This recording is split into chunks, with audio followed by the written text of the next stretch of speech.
kereta Mazda CX-5 tahun 2018 2.2 GLS punya model.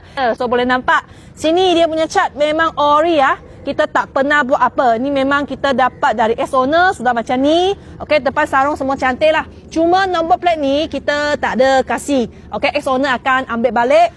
Okey, depan sarung dengan lampu semua masih cantik, kilat lagi. Sangat sporty punya kereta SUV lah. So sini dia punya sport rim original 19 inci.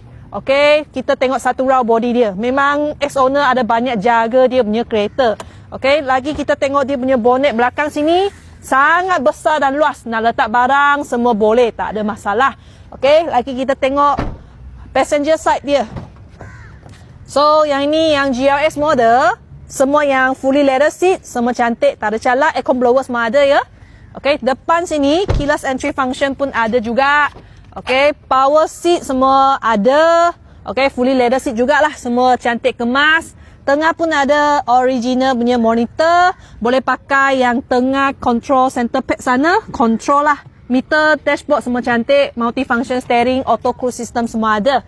Okay guys, kereta ni sudah saya habis review. Sesiapa ada minat nak cari kereta SUV Mazda CX-5, cepat contact Sherlyn. Kita jumpa next video lagi. Bye bye.